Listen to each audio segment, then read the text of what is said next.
오늘 우리에게 삶에서 우리 개인의 삶 또 우리 교회에서도 나면서 안진뱅이가 걸었던 것처럼 이 놀라운 기적이 여러분의 삶 가운데 나타나길 바랍니다. 오늘 말씀은 그대로 우리에게 현장에서 일어나고 체험하는 기적의 주인공이 되기를 바랍니다. 오늘 이 말씀을 꼭 붙잡고 내 마음에 새기고 상황을 바라보지 말고 하나님 바라보고 예수님 바라보는 가운데 승리하는 우리가 되기를 바랍니다. 이 말씀을 붙잡고 이 말씀이 내 삶 속에서 그대로 이루어지도록 기도하셔야 됩니다. 그리고 믿고 나가시기를 축복합니다. 본문을 통해서 보시면 나면서 안진뱅이가 일어나는 엄청난 기적을 주목하게 되는데 주변에 많은 사람들이 다 여기에 기적에 주목을 합니다. 기적. 나에게도 이 기적이 일어날까? 이 기적이 큰 기적이 되었으면 좋겠다.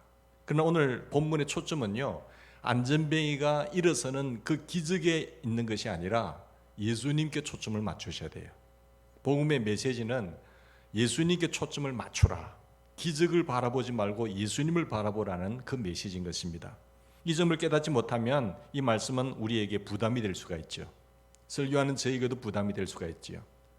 그래서 우리가 낫게 하는 것이 아니라 주님이 낫게 하시는 것입니다. 주님이 치유하는 것이고 주님이 문제를 해결하는 것이고 하나님이 하시는 역사를 우리가 볼 수 있기를 바랍니다. 똑같은 문제지만 하나님이 역사하지 않으면 안 되죠. 그런데 사람들은 다 우리가 사람에게 초점을 맞추고 사람을 바라보고 문제를 바라보고 기적을 바라볼 때가 많은 것을 보게 됩니다. 사랑하는 여러분, 오늘 본문이 말하려고 하는 핵심은 기적이 아니라 예수님이십니다. 항상 예수님을 생각하고 예수님을 바라보는 그런 눈이 열리기를 바랍니다. 사람들이 나면서 안진뱅이가 걷고 뛰고 찬양을 드리는 것을 보고 놀라서 베드로에게 다 몰려들었어요. 베드로에게 몰려드는 현상을 보고 베드로가 말합니다. 왜 우리를 주목합니까? 다른 사람 같으면은 의시되면서 봐라, 내 능력이 이 정도야 그러면서 자기의 존귀함을 드러냈겠지요. 근데 베드로는 성령의 사람이었기 때문에 사람들이 자기들을 주목해 오는 것을 보고 그 시선을 예수님께로 옮기는 것을 보게 됩니다. 그 모든 영광을 예수님께로 옮기는 현상을 보게 되죠. 베드로에게서부터 어떤 역사를 보기를 더 원할 것이에요. 야, 베드로가 이 나면서부터 안진뱅이도 일으키셨으니까 또 더 놀라운 기적을 일으킬 거야. 더 많은 사람들을 치유할 거야. 베드로에게 많은 사람들이 몰려들었어요. 그리고 더 큰 기적, 더 많은 놀라운 일들을 보기를 원했을 것입니다. 그때 12절에 보면 왜 우리를 주목합니까? 사람들의 반응을 보고 베드로가 너무너무 당황스러운 거죠. 이렇게 사람들이 몰려들 줄 몰랐거든요. 이것이 아닙니다.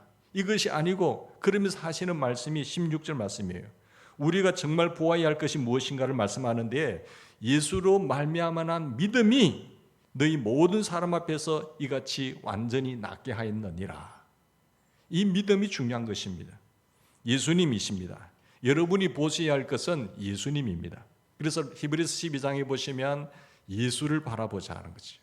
예수를 깊이 생각하자는 것이죠. 나면서 안진뱅이가 일어나는 것이 놀라운 것이 아니라 예수님이 지금 나와 함께 계셔서 예수님이 지금 이 속에 거하셔서 안진뱅이를 일으키셨다는 것이 놀라운 일이에요. 예수님이 이 가운데 임재하셔서 하나님의 임재를 느끼고 주님이 하셨다는 것이 놀라운 일이지 안진뱅이가 일어난 사실이 중요한 것 아닙니다. 예수님은 전능하신 분이기 때문에 어떤 다른 환경, 다른 상황, 다른 문제가 이렇게 응용돼서 나타났을 때 예수를 바라보지 못하는 사람은 그 문제에만 집중하고 기적에만 집착하다 보면 유혹에 빠지게 되고 또 넘어지게 되는 것입니다. 실족하게 되는 것이에요. 그러나 문제가 응용돼서 나타나더라도 예수님께 초점을 맞추고 예수님을 바라보시고 나와 함께 계신 예수님이 보이면 문제는 얼마든지 다 극복되고 회복이 되는 것입니다. 그러므로 사랑하는 여러분, 오늘 주일에 오늘 우리에게 주시는 말씀의 핵심은 기적을 보는 것이 아니라 예수님께 초점을 바라보라. 너희는 나를 보아야 된다라고 이렇게 말씀하고 있는 것입니다.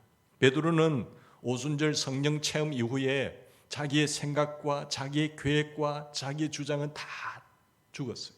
다 내려놓았어요. 오직 예수님께서 인도하시는 대로 우리 주님이 나를 이끄시는 대로 나는 살겠습니다. 성령의 사람이 된 것이. 여러분, 성령 충만이 무엇입니까? 성령 충만은 자기의 계획과 자기의 모든 어떤 주장을 다 내려놓고 주님이 이끌어 가시는 대로 인도함을 받는, 늘 주님과 동행하는 삶이 성령 충만인 것입니다. 전에는 항상 나는 무엇을 먹을까? 나는 무슨 일을 할까? 나는 어떤 계획을 성취할 것인가? 오늘 어디를 갈까? 우리가 다 그렇게 살지 않았습니까? 그랬던 사람이었습니다, 베드로도. 그러나 성령을 체험하고 주님이 나에게 주인으로 오셔서 주님이 내 안에 거하시고 난 이후부터, 성령이 충만한 난 다음부터는 나의 계획과 나의 판단과 나의 고집은 다 사라지고 오직 내 안에 오신 예수님께서 무엇을 하실까? 오늘 예수님께서 무엇을 하기를 원하실까? 오늘 예수님께서 어디를 가기를 원하실까? 거기에 집중하게 된 것이에요. 그것밖에는 다른 생각이 없었습니다. 베드로는 이제 무엇을 먹을까, 무엇을 할까 고민하지 않았습니다.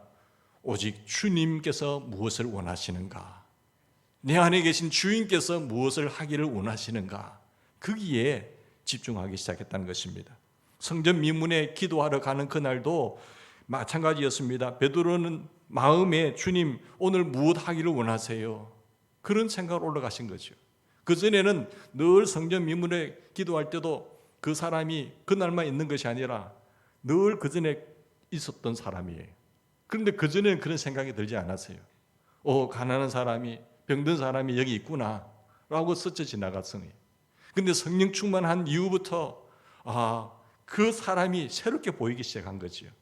기도하러 가는데 주님이 이 사람에게 무엇을 하기를 원하실까, 그 생각이 들다 보니까 이런 놀라운 기적을 체험하게 된 것입니다. 없이 기도 시간에 성전에 들어가면서 안전병이가 구걸하는 것을 보았는데, 그날 베드로는 그 사람에게서 예수 그리스도의 놀라운 계획을 발견한 겁니다. 주님을 의식하고 성령이 충만한 이후부터 주인의 시선에서, 종의 심정에서 사람을 바라보기 시작한 것이죠. 자신이 그것을, 거지를 일으켜야겠다는 생각이 든 것이 아니에요. 내가 이 사람을 이렇게 세워야지, 내가 그래서 나에게 많은 사람들이 나를 주목할 수 있도록 만들어야지, 그런 생각이 아니라 주님께서 이 거지에게, 이 병든 자에게 원하시는 주님의 계획이 무엇일까라는 생각에 초점을 맞추기 시작한 것입니다. 만약에 베드로가 자기 자신에게 초점을 맞추었다고 한다면 많은 사람들이 몰려들었을 때 자기가 영광을 받았을 거예요. 근데 자기가 나는 아닙니다, 왜 우리를 주목하십니까? 라고 하는 말씀을 보면은 분명히 자기 자신이 아니었죠. 예수님의 계획과 예수님의 뜻을 헤아린 사람이라는 것을 볼 수 있습니다. 베드로는 그래서 내게 있는 것으로 당신에게 줍니다, 곧 나사렛 예수 그리스도의 이름으로 걸으라고 했습니다. 베드로가 예수님의 이름으로 걸으라고 한 것은 어떤 주문을 위한 것 아니죠. 예수님께서 당신을 일으키시기를 원하십니다, 주님께서 당신을 세우시기를 원하십니다라고 하는 것을 전달하는 것이에요. 물론 예수님의 이름에는 능력이 있고 예수님은 못하실 능력이 없으세요. 예수님의 이름에는 큰 능력이 있으니까 뭐든지 예수님의 이름으로 하면 된다라고 생각하는데 그것은 잘못한 것입니다. 우리가 무조건 예수님의 이름을 주문 외듯이 자꾸 주여, 예수의 이름으로 한다고 해서 되는 건 아니지 않습니까? 실제로 그렇지 않음을 보지 않습니까? 예수님의 이름은 능력은 있지만 그것을 주문이라고 생각하면 실망스러운 것이에요. 주문 외우듯이 어떻게 뭘 자꾸 이렇게 외우는 식으로 하면 안 된다는 것이죠. 오늘 예수님께서 당신을 이렇게 세우시기를 원하시니 너는 아멘하고 일어나라는 것이죠. 예수님의 마음이 베드로의 마음속에 가득했던 것이에요. 주님께서 이 사람에게 하시려고 하는 계획이 무엇인가를 깨닫게 된 것입니다. 그러면은 예수님께서 왜 그 안전뱅이를 이렇게 세우셨습니까? 무엇 때문에 이 안전뱅이를 세우셨을까요? 예수님의 뜻은 그를 긍휼히 여기심도 있었지만 이 기적을 통해서 이 날 때부터 안전뱅이를 이렇게 세움으로 말미암아 주변의 사람들이 몰려들었잖아요. 닫혀있던 귀를 열기 위함이었습니다. 복음을 전하기 위한 도구로 그를 세우신 것이죠.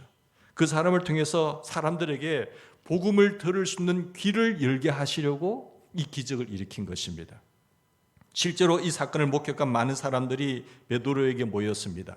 베드로에게 모였을 때 그때 예수님을 전했던 것이에요. 십자가 복음을 전했던 것입니다. 그날 5천여 명의 많은 사람들이 구원함을 받았습니다. 그 5천 명의 많은 환자들과 병자들과 그리고 많은 사람이 모였을 때 다 그들이 치유받고 회복된 것 아닙니다. 이 한 사람의 회복됨으로 말미암아 사람들은 기적을 추구했고, 그리고 사람들에게 베드로에게 모였을 때에 예수 그리스도의 복음, 예수님을 전했던 것이죠. 만약에 그 사람들이 5천 명의 사람들이 다 치유되고 회복되고 했다고 한다면 그는 치유 병원을 세웠을 것이고 베드로가 그의 병원 원장이 됐겠지요. 주님의 목적은 거기 있지 않았습니다. 기적을 행하셨지만 그들이 영생을 얻는 복음을 듣고 그들이 다 구원함을 얻었다는 데 목적이 있는 거예요. 아무리 내가 치유가 되고 병이 걸려서 암병이 떠나가고 10년 더 연장해서 산다고 하더라도 그 사람이 구원을 받지 못한다고 한다면 그는 영원히 지옥에서 저주의 삶을 살 것이에요. 그러나 내가 오늘 하나님의 뜻이 아니셔서 내가 병에 걸려서 오늘 죽는다고 하더라도 내가 구원받는 사람이라고 한다면 그는 영원한 영생 지복을 누리게 될 것입니다. 그러니까 우리의 생명에 죽고 사는 것은, 생명이 조금 더 연장되지 않는 것은 주의 손에 달려 있는 것이에요. 그래서 우리는 절대 실망하지 마시고 저 사람 생명 속에, 저 사람의 영혼 속에 영생이 있느냐, 생명이 있느냐 없느냐가 중요한 것입니다. 기적이 그들을 구한 것이 아닙니다.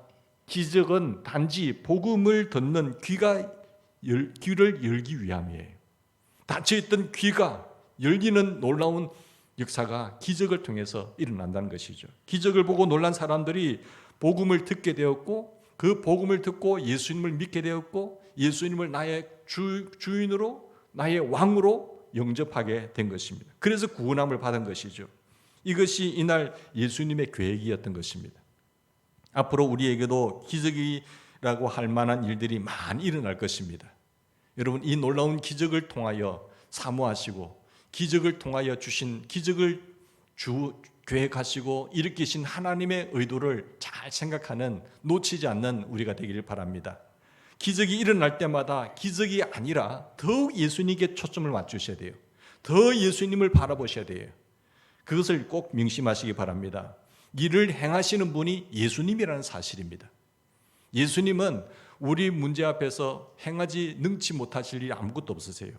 사실 예수님은 지금 우리와 같이 계시구나, 우리 가운데 역사하시구나, 그 예수님을 바라보게 하는 것이 기적을 일으키시는 예수님의 뜻이라는 것입니다. 하나님의 뜻이에요. 기적을 통해서 하나님이 우리와 함께 하신다는 사실을 더 확신하게 되고 더 우리는 믿게 되는 것이죠. 사랑하는 여러분, 우리도 기적의 사람이 되기를 바랍니다. 하나님은 말씀하세요. 안전뱅이를 일으키려고 하지 말라. 오직 예수님만 주목하고 예수님의 마음만 품고 예수님께 초점을 맞추고 주님께만 순종하라는 것이. 우리가 교회사 역사에 보면 김육도 목사님이 이런 놀라운 기적들을 많이 행하셨어요. 근데 정말 그가 이렇게 될 수 있는 원인이 뭔가 하면은, 처음에는 이런 상황들을 보고 예수의 이름으로 명하기도 하고 했지만은 나중에는 그가 잘못된 것을 알고 주님께만 묵상하고 회개하고 주님만 바라보고 기도하는 가운데 이런 기적들이 나타나는 것을 보게 됩니다. 결코 기적은 어떤 문제에게 초점을 맞추는 것이 아니라 예수님께 초점을 맞추는 것이 핵심이란 것이죠. 성령 충만한 베드로의 눈에는 예수님이 크게 보이셨어요. 6절의 말씀 보십시다. 그래서 내게 있는 것으로 내게 주노니 나사렛 예수 그리스도의 이름으로 걸어라, 일어나 걸으라고 말씀하셨어요. 이것이 성령 충만입니다. 성령 충만이라고 하는 것은 항상 내 속에 계신 예수님이 크게 좌정하시는 것이에요. 그게 성령 충만이에요. 성령 충만하지 못할 때는요, 예수님이 콩알처럼 작게 여겨지고 문제가 크게 보이는 거예요. 문제가 산더미처럼 크게 보이는 거예요. 그러나 내가 성령 충만하다 보면은 예수님이, 하나님이 크게 보이고 문제는 작아지는 거예요. 그래서 주님께서는 기도하라는 것입니다. 어떤 문제보다도 예수님이 더 크게 여겨지는 것이 성령 충만입니다. 문제는 콩알만큼 작게 보이는 것이죠. 베드로뿐이겠습니까? 예수님께서 우리 안에 계시고 나와 주인 되시고 나와 동행하시고 우리도 예수님의 이름의 권세를 알지만은 문제는 예수님의 능력을 인식하는 차이가 다른 거예요. 사람마다 예수님의 능력을 인식하는 차이가 여기에 있는 앉아 계신 분 다 다릅니다. 믿음의 만큼. 어떤 분은 예수님의 능력이 콩알만치 느껴지고, 어떤 사람은 예수님의 능력이 크게 느껴지는 사람이 있고, 어떤 사람은 문제는 작은데 하나님이 크게 느끼시는 분이 있잖아요. 우리의 삶에 위기가 올 때도 그 문제가 더 커 보입니다. 보통 때는 문제가 별 문제가 아니다가 위기가 찾아오게 되면 문제는 나를 덮칠 만큼 크게 보여요. 그 말은 예수님이 작게 여기신다는 겁니다. 그런데 그 문제를 갖고 계속 기도하다 보면 문제는 점점 작아지고 예수님이 하나님의 능력이 크게 보이는 거예요. 하나님이 크게 보이는 것이죠. 실직의 어려움과 예수님이 누가 더 크세요? 이제 나는 직장을 잃었구나. 그 실직과 예수님, 병원에서 포기한 그 중병과 암병과 예수님 누가 더 크세요? 우리가 무슨 일을 하기에 앞서서 먼저 성령 충만을 구하는 것은 왜 그렇게 하시죠? 우리와 함께 하시는 예수님의 능력이 심히 크게 여겨져서 그 어떤 문제나 어려움도 아무것도 아닌 것처럼 그렇게 보이는 내적 증거가 있기를 원하는 뜻입니다. 그래서 기도하면서 나가면은 문제는 작아지는 거예요. 문제는 똑같은 문제예요. 상황은 똑같은 상황이에요. 그러나 성령 충만할 때와 그렇지 못할 때는 천양지차입니다. 사도행전 1장 4절에 보면 주님 말씀하셨죠. 예루살렘을 떠나지 말고 너희는 오직 내가 너희에게 주실 것을 기다리라고 말씀하신 이유가 그거예요. 너희들이 주님의 엄청난 사역과 계획이 있지만 그거 하기 이전에 너희들은 예루살렘을 떠나지 말고 기도하라는 이유가 그거예요. 엄청난 하나님의 거룩한 사역에 사단의 방해도 있고 악한 마귀의 역사도 있을 거예요. 그러나 사람들이 다들 하다가 중간에 포기하고 좌절하고 두려워하고 떠는 이유가 뭘까요? 주님이 크게 보이지 않는 거예요. 그래서 주님께서는 성령 충만을 위해서 기도하라는 겁니다. 기도하라. 그 이후에 기도한 이후에 말도 하고 일도 하고 행동도 하고 결정도 해야 오늘 말씀처럼 예수 그리스도의 역사가 일어나는 거예요. 그리고 하고 나서 하나님이 하셨습니다. 주님 감사합니다. 이렇게 나오는 겁니다. 여러분, 내 안에 계신 예수님이 분명히 믿어지셔야 돼요. 내 안에 계신 주님이 누구를 향하는 거예요? 내 안에 계신 주님이 콩알처럼 여겨지고 아무 무능력자로 여겨지면 우리는 문제 속에서 두려워서 못 사는 겁니다. 좌절해요.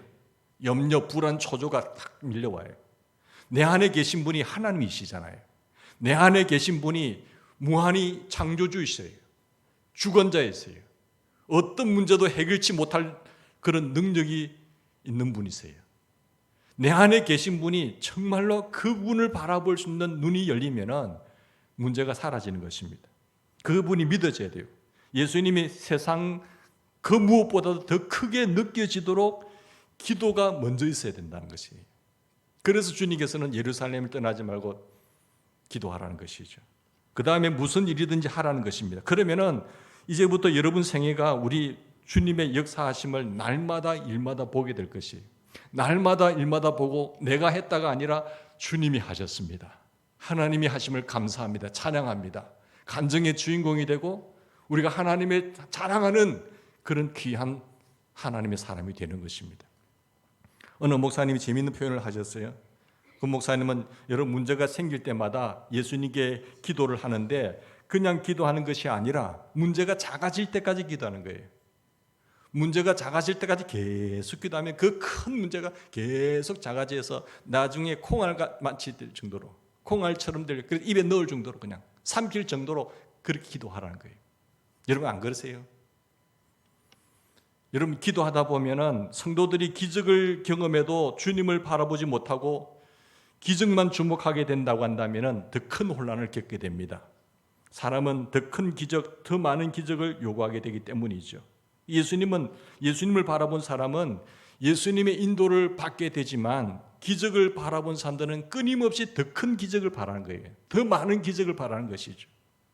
자꾸 기적을 보여줘야 하는 그런 강박관념 때문에 미혹에 빠지게 되고 그 강박관념 때문에 인위적인 방법을 쓰게 되고 영적으로 문제가 있는 방법으로 미혹을 받게 되는 것입니다. 치유 기도하는 사람도 항상 예수님을 바라보셔야 돼요. 내가 하는 것이 아니다. 내게 신의 은사가 있지만 내가 하는 것이 아니라 예수님을 바라보고, 예수님이 고치시든지 안 고치든지 내가 고치는 거 아니잖아요.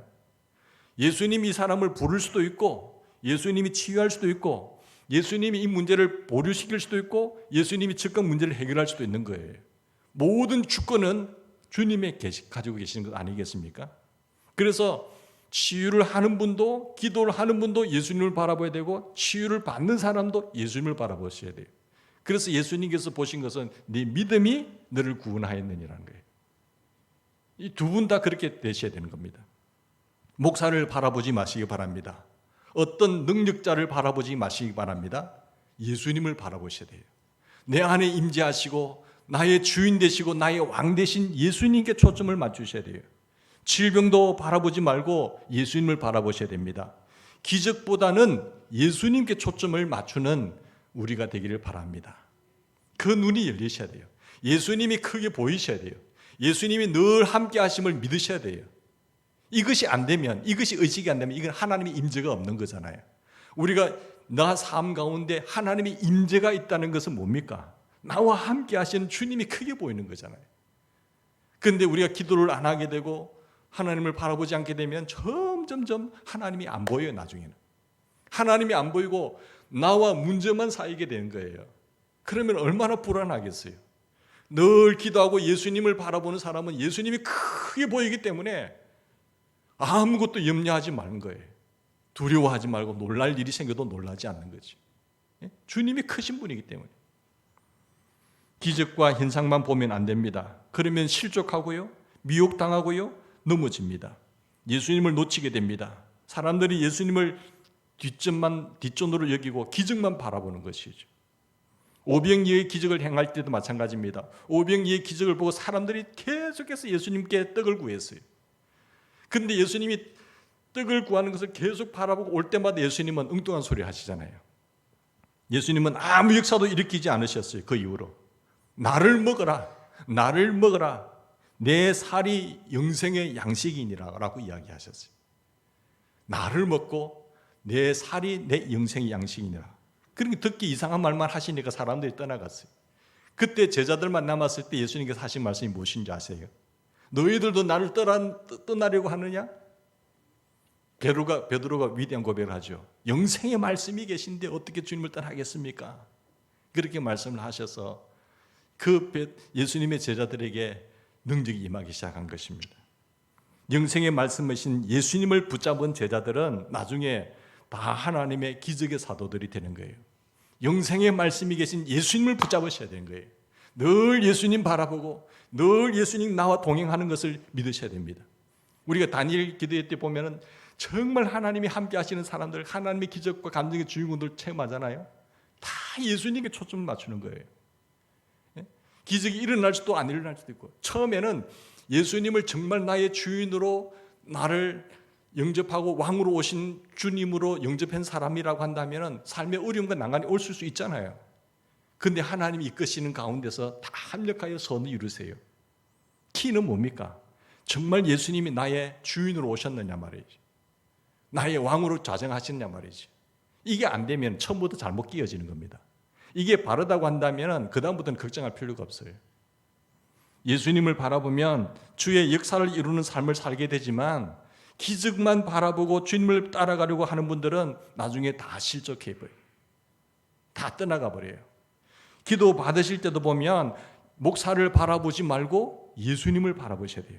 어떤 목사가 좋은 목사냐? 늘 예수님께 초점을 맞추고 예수님께 사람들이 예수님을 바라볼 수 있도록 인도하는 사람이지, 내가 이런 능력이 있어, 나를 추종하세요, 그럼 이단이 되는 겁니다. 적그리스도가 되는 것이고 거짓 선지자가 되는 거예요. 우리는 항상 무슨 일을 하든지 주님께로 인도하기 위한 도구로 쓰임 받으셔야 돼요. 주님께서 역사를 이루실 만한 하나님이 그 일에 나를 서주시는 것만 해도 감사하게 생각하고 도구로 쓰임 받다가 하나님 앞에 서는 사람이 되셔야 됩니다.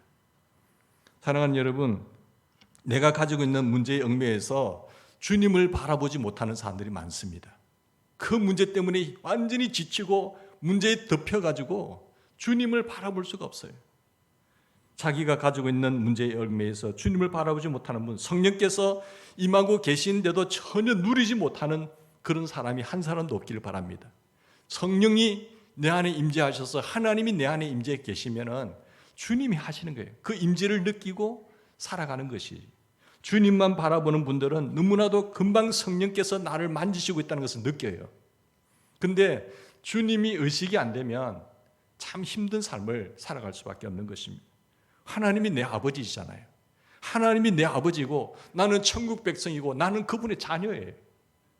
내 안에 계신 분이 그렇게 무능력한 분이 아니십니다.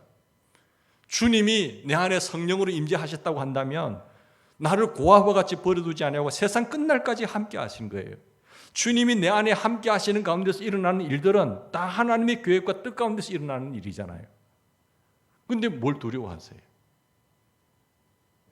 그 사실을 우리는 확 믿어져야 됩니다. 계속해서 주님을 바라보고 예수님께 초점을 맞추고 하나님의 임재를 느끼며 살아가는 나 혼자가 아니라 주님이, 그래서 다윗은 여호와가 나의 목자가 되시오니 나는 부족함이 없습니다. 그가 나를 푸른 조장에 쉴만한 물가로 인도하실 것이고 때로는 내가 사망의 음침한 골짜기로 다닐지라도 해바람을 두려워하지 않을 것은 주님께서 나와 함께 하시는 거예요. 여러분, 주님이 여러분을 떠나셨습니까? 주님이 저 멀리 계시나요? 주님이 나의 목자이시고 내 아버지십니다. 하나님이 내 아버지세요. 그래서 우리는 공주요, 왕자요, 우리는 존귀한 자들입니다. 굉장히 대단한 분들이에요. 그런데 마귀는 이 예수님이 보이지 않게끔 만드는 것이죠. 마귀는 계속해서 자기 자신을 바라보라고 유혹합니다. 그래, 너를 바라보, 너 돈 바라보고 권력 바라보고 너 건강 믿어. 주님을 바라보지 못하게 하는 거예요. 그렇게 유혹하는 겁니다. 그래서 교만하게 만들고 자만하게 만들고 나 예수 필요 없어. 나는 나 얼마든지 할 수 있단 말이야. 예수가 왜 필요하냐고. 그렇게 예수님께 집중하지 못하게 만들고 예수님께 나아가지 못하도록 만드는 것이 마귀의 전략입니다. 그래서 그러다 보면 내가 어느 정도 건강이 있을 때는 자신만만하죠. 돈이 좀 있을 때는 자신만만하죠. 그게 돈이 항상 내 곁에 있습니까? 여러분, 살고 죽는 것이 인생의 생사화복이 하나님께 있습니다. 그래서 그것이 없어지는 날에는 좌절하게 되고 낙심하게 되고 원망하게 되고 위축하게 됩니다. 그러나 성령님은요, 항상 예수님을 바라보게 만들어요. 성령 충만할수록 예수님이 크게 보이세요. 아, 우리 주님이 이 세상의 주인이신데 나와 나의 손 꼭 잡고 동행하시는 분이다. 기대를 하는 거잖아요. 하나님께서 또 이 문제 속에서, 이 시험 속에서 어떻게 역사하시려고 그런가. 그래서 사람이 감당치 못할 시험 당함을 허락하지 않으세요. 시험 당할 쯤에 부활 길을 내셔서 능히 감당하게 하시는 하나님이신 것을 믿으시기 바랍니다. 기적만 바라보지 마시길 바랍니다. 예수를 바라보세요. 축복만 바라보지 마시고 예수를 바라보셔야 돼요. 축복만 바라보다가 축복 주니까 예수님 잊어버리고 그것 때문에 예수님을 떠나는 사람들 많아요. 여러분, 기적과 축복보다도 우리의 주인 되신 나의 왕 되시고 내 아버지 되신 예수님께만 초점을 맞추는 우리가 되기를 바랍니다. 우리 목장 있잖아요. 우리 전도의 선교회 있잖아요. 그리고 뭐 교회, 학교, 성가대 있지 않습니까? 여러분, 우리 모임에 누가 왕 되셔야 돼요? 예수님이 왕 되셔야 돼요. 예수님의 이름으로 모이시기를 주의 이름으로 축복합니다. 항상 우리 모임 가운데 예수님 이름으로 모이셔야 돼요. 다른 모임으로 모이시려면 좋은 모임들 많잖아요. 등산 모임, 개 모임, 라이언스 클럽, 뭐 여러 가지 파티 모임 뭐 많잖아요. 거기 가셔야 즐거움돼요. 우리의 모임은 예수님 이름으로 모인 것이에요. 두세 사람이 내 이름으로 모인 곳에는 나도 그들 중에 있느니라고 하셨어요. 그러면 주님께서 역사하시는 겁니다. 주님 안에서 행복과 평강을 누리게 되는 것이죠. 하나님의 기적과 하나님의 체험을 선물로 받는 것이에요. 축복은 덤으로 오는 것입니다. 그래서 항상 우리는 예수, 그분의 이름을 존귀케 여기길 바랍니다. 예수님의 이름으로 모일 때에 예수님의 역사가 일어나는 거예요. 날마다 하나님의 선하신 역사가 우리의 삶 가운데 펼쳐질 줄 믿습니다. 베드로는 말했습니다. 은과 금은 내게 없어요. 뭐 없다는 것이 참 부끄럽잖아요. 자존심 상하는 일이잖아요. 돈이 있는데 내가 돈 주면 좋겠는데 나 돈 없어요. 이 말 아니겠습니까? 제일 자존심 상하는 것이 나는 돈 없습니다. 가진 것 없습니다라는 거잖아요. 돈이라도 수십억 있으면 좀 든든한데 돈 없어요. 얼마나 자존심 상합니까? 나 이거 없어요. 정말 아무것도 가진 것이 없었습니다. 그러나 돈이 없는 것이 다행이었죠. 그날 좀 돈이 있었다고 한다면 돈을 주었을 텐데 돈을 주는 것은 잘못된 건 아닙니다. 그런데 돈이 없었기 때문에 내 안에 계신 주님을 구한 거예요. 내게 있는 것, 나와 늘 함께 하시는 그 주님을 당신에게 줍니다.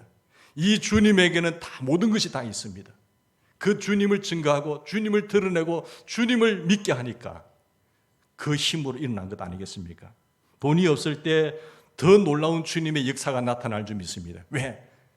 이 있으면 자꾸 내가 가진 것을 의지하거든요. 돈을 의지하고 내 건강을 의지하고 내 지식을 의지하고 내 경험을 더 의지하잖아요.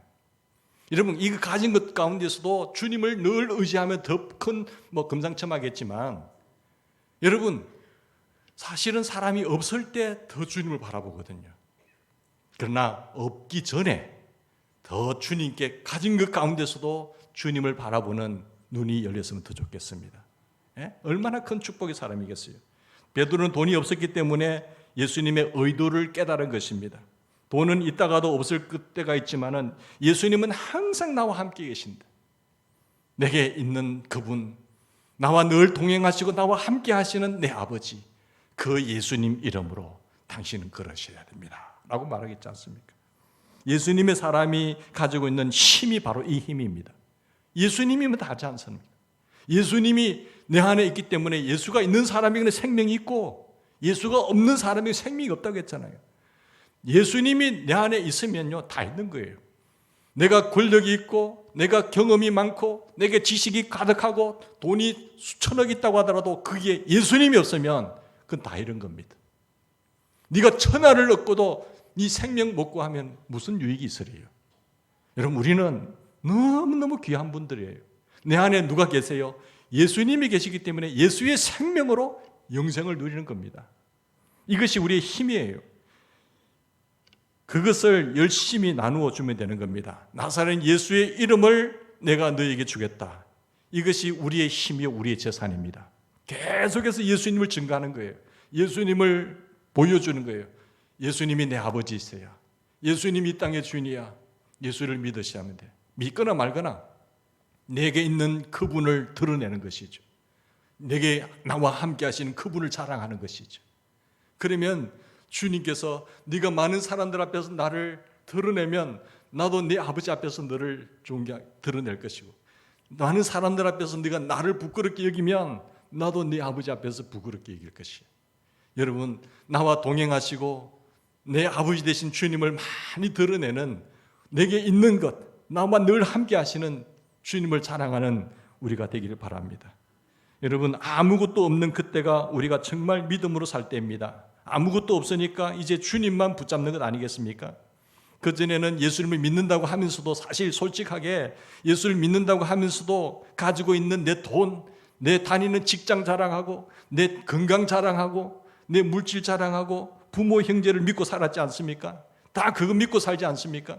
주님 믿는다고 하면서도 사실은 주님보다도 주님 주신 것 그거에 매여서 붙잡고 의지할 때가 더 많았습니다. 실제로는 그러니까 주님을 붙잡은 것 아니지 않습니까? 그러나 아무것도 없어 보니까 이제 주님이 보이는 거예요. 주님이 크게 보이는 것입니다. 여러분 일찌감치 주님이 크게 보이는 그런 기도의 눈이 있기를 바랍니다. 기도를 하시면서 성령 충만하면은 주님이 크게 보여요. 문제는 점점 작아집니다. 기가 찰 일인데도 불구하고 계속 기도하다 보면 주님이 크게 보이는 거예요. 주의 손이 크게 보이는 거예요. 그러면 그 콩알 삼켜버리면 돼요. 주님이 우리가 생각지도 못한 방법으로 이끌어 가신 줄 믿습니다. 해결하신 줄 믿습니다. 여러분 돈이 없어서 불행하다, 돈이 없어서 못한다, 나는 배우지 못해서 못한다, 나는 장애인이라서 못한다, 나는 나이가 많아서 못한다, 그런 말은 다 거짓말입니다. 예수님을 바라보지 않고 있기 때문에 그런 말을 하는 거예요. 내 안에 계신 분이 나는 부족해도 나는 없어도 내 안에 계신 분 그분이 하신다니까요. 베드로는 오히려 돈이 없어서 돈으로 할 수 없는 더 크고 더 놀라운 일을 행하셨습니다. 베드로는 너무나 평범한 사람이에요. 결코 나면서 안전뱅이 된 거지를 이렇게 세울 능력이 전혀 없는 사람, 지극히 평범한 사람이었습니다. 그러나 베드로는 그 일을 했습니다. 오직 그와 함께 계신 예수님을 바라보았기 때문입니다. 여러분, 우리에게도 전혀 우리는 평범한 사람이에요. 그러나 문제가 어떠한 모양으로 온다고 하더라도 그 문제를 다 기적화시키는 이런 전화위복이 되는 그런 주인공이 되기를 간절히 바랍니다. 여러분, 어떤 것 때문에도 위축되지 말기를 축복합니다. 어떤 상황 속에서도 위축되지 마세요. 내 안에 누가 계세요? 주님이 계세요. 내 생명은 주님이 지고 계시는 거예요. 상황 반전시키는 것, 내 안에 주님이 하시는 겁니다. 아무리 앞이 맡기고 옆이 맡기고 뒤가 맡겼다고 하더라도 너 두려워하지 마라. 놀라지 마. 나는 네 하나님이 됨이니라. 내가 너를 굳세게 할 거야. 내가 참으로 너를 도와줄 거야. 나의 의로운 오른손으로 너를 붙들 거야. 내가 너를 통해서 내 놀라운 계획과 그 일을 이룰 거야. 주님을 바라보셔야 돼요. 마귀는 계속 우리 자신을 바라보고 문제를 바라보게 만들고 문제를 크게 보게 만들고 상황을 바라보게 만들지만은 성령님은 상황을 바라보지 않고 말씀을 바라보게 되고 하나님께서 뭐라고 말씀하시는가? 우리 주님을 바라보게 하셔서 능히 이르게 하십니다. 그래서 믿음 없이는 절대로 하나님을 기쁘시게 할 수 없나니 하나님께 나아가는 자는 반드시 그가 계신 것과 자기를 찾는 자들에게 상 주시니심을 믿어야 된다고 하셨습니다. 여러분, 문제 사회는 점점 더 어려워지고 요한계시록 보면은 지금 지구촌은 더 힘들어집니다. 그러나 그럴 때일수록 더 주님께 집중하고 초점을 예수님께로 맞추어서 모든 상황을 반전시키는 여러분 역전의 주인공이 되기를 간절히 바랍니다. 우리 같이 기도하십시다.